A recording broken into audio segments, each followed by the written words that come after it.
তালা ভেঙে রাধা গোবিন্দ মন্দিরের দুঃসাহসিক চুরি, লক্ষাধিক টাকার রূপোর অলংকার ও নগদ উধাও। ঘরে আটকে রাখা হলো সেবায়েতকে।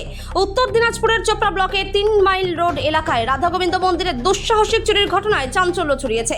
গভীর রাতে তালা ভেঙে মন্দিরে ঢুকে লক্ষাধিক টাকার রূপোর অলংকার এবং নগদ টাকা নিয়ে চম্পট দেয় দুষ্কৃতীরা। জানা গেছে শুক্রবার গভীর রাত আনুমানিক 12টা থেকে ভোর 3টার মধ্যে এই চুরির ঘটনা ঘটে। মন্দির কমিটির দায়িত্বপ্রাপ্ত বিজন কুমার বিশ্বাস জানান, চুরির খবর পেয়ে তিনি ঘটনাস্থলে এসে দেখেন মন্দিরের মূল গেটের তালা ভাঙা। এরপর ভেতরের আরও 2টি গেট ভেঙে দুষ্কৃতীরা মন্দিরে প্রবেশ করে। অভিযোগ, চুরির সময় মন্দিরে থাকা সেবায়েত বৈদ্যনাথ সরকারকে একটি ঘরের মধ্যে আটকে রাখা হয়। এরপর গোবিন্দজির হাতে থাকা প্রায় 60 গ্রাম ওজনের রূপোর বাঁশি, একটি রূপোর মালা এবং দানপাত্র ও ক্যাশ বাক্সে থাকা প্রায় 5 থেকে 6 হাজার টাকা নিয়ে পালিয়ে যায় দুষ্কৃতীরা। সব মিলিয়ে চুরি যাওয়া সামগ্রীর মূল্য লক্ষাধিক টাকা বলে দাবি মন্দির কর্তৃপক্ষের। ঘটনার খবর পেয়ে চোপড়া থানার পুলিশ ঘটনাস্থলে পৌঁছে তদন্ত শুরু করছে। কে বা কারা এই দুঃসাহসিক চুরির সঙ্গে জড়িত তা এখনো স্পষ্ট নয়। মন্দিরের চুরির এই ঘটনায় গোটা 3 মাইল রোড এলাকায় তীব্র চাঞ্চল্যের সৃষ্টি হয়েছে। রাধা গোবিন্দ মন্দিরের দুঃসাহসিক চুরির ঘটনায় এলাকায় আতঙ্ক ও ক্ষোভ। পুলিশের তদন্তে কবে ধরা পড়বে দুষ্কৃতীরা, এখন সেদিকেই তাকিয়ে স্থানীয় মানুষ। Bureau report, big news Bangla. গত রাত্রে এখানে রাধা গোবিন্দ মন্দিরে চুরি হয়। আমি ফোনে খবরটা পাই সকালবেলা। আমার বড় ছেলের কাছে ফোন করেছিল এখানকার মঙ্গল। তারপরে আমার কাছে বললে আমি জানতে পারলাম। তারপরে আমি মন্দিরে আসার পরে দেখি এখানে মণি সাধু নাম করে একজন ছিল ভিতরে, কিন্তু ওরে লক করে আটকা রাখছিল। ও আর বেরোতে পারে নাই, আর ও শুনতেও ঠিকমতো পায় নাই।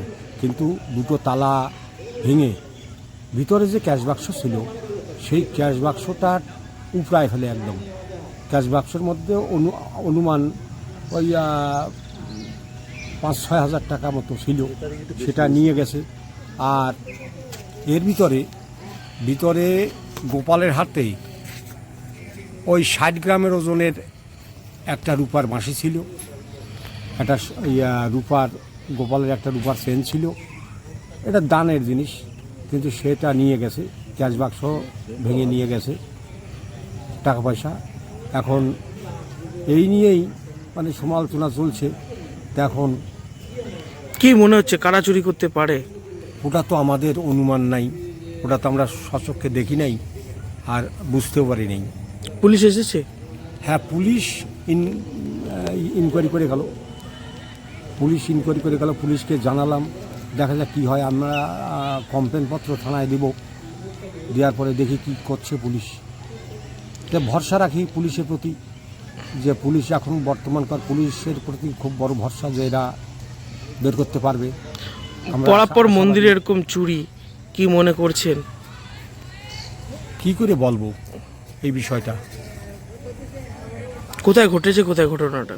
এটা 3 মাইল রোড রাধা গোবিন্দ মন্দিরে। আপনার নাম? আমার নাম বিজন কুমার বিশ্বাস।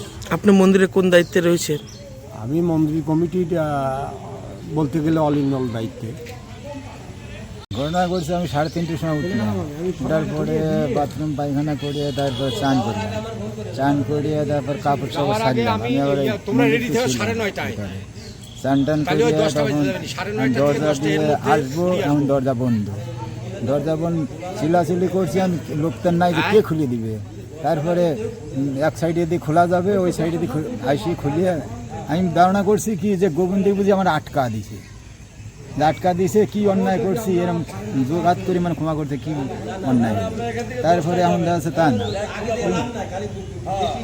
ওই মুড়ি দিয়ে স্যার খোলা যায়, খুলে আসি এখন দেখি কি যে মানে 2টি দরজা 2টি খোলা, তালা ভাঙা।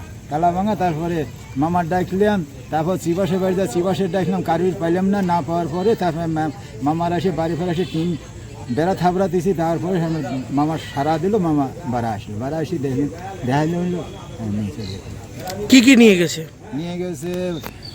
4-5 হাজার টাকা।